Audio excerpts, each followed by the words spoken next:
Good morning, Upper School, and welcome to week 7 of our English sessions. So this week, let's take a quick look at this lovely photo, similarly with our similes picture that we had in our book.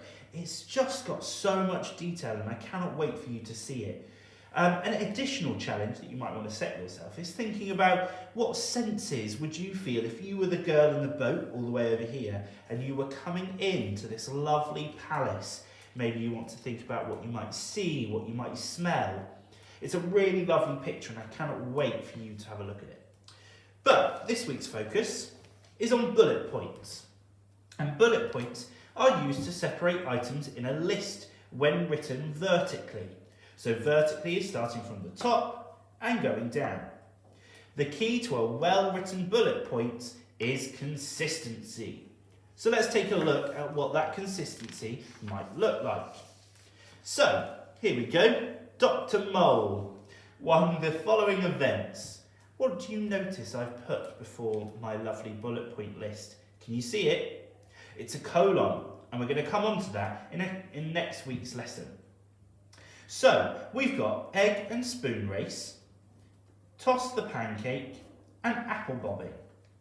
What things can you notice that are the same in each one? Why don't you pause, have a think, and see if you can say them aloud. Did you spot them? Let's take a look. We've got our colon to start our list, and each line starts with a new bullet point. What else do you notice next to the bullet point? Can you see them? Every line starts with a capital letter. And that's really important. If you start with a capital letter in your first one, your second one needs to have a capital letter, and your third and your fourth, and so on. What else did you notice was the same? Did you see it? Every line has a full stop and ends with a full stop, and that is an important part. If you end with a full stop on the first one, your second, third, and fourth, and so on, must have a full stop. So what do these commas for lists look like when we might be writing them in a story or with a context?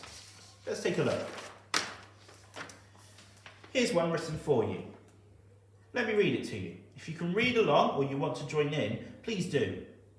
Dear Diary, imagine my surprise when the stream took me to an enormous castle. I could not believe my eyes.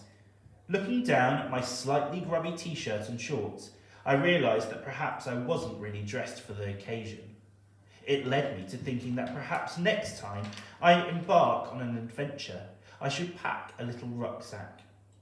In it should be the following items: a waterproof coat, a ball of string, a camera, a change of clothes.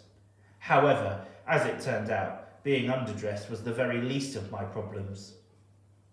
So, what I would like you to do is pause the video. Can you have a think about what you can see that is the same on each one? Here we go, let's go through it together. So, to start our list, we have a colon. We then go to a new line, and as you can see, our first line has a bullet point. What did you notice came next? Can you remember? It was our lovely capital letter.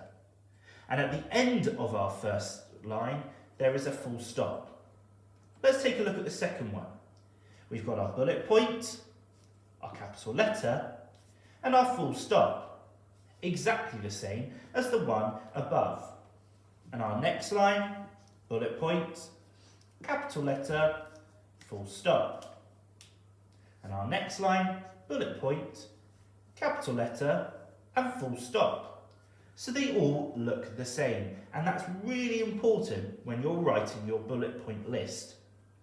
Now, in each line, they can vary the number of words, but just remember that if they start with a bullet point, they must all start with a bullet point. And if you've got a capital letter for a new item, that must be there, and if you end in a full stop, that also needs to be there. So the challenge this week is, using this lovely picture, can you, either being the girl, or maybe you're one of the characters in the palace, can you write a bullet point list, remembering those key features? Why not share it on the Purple Mash blog, and the teachers will look forward to seeing all of your fantastic work. and I shall see you next week for our next English session.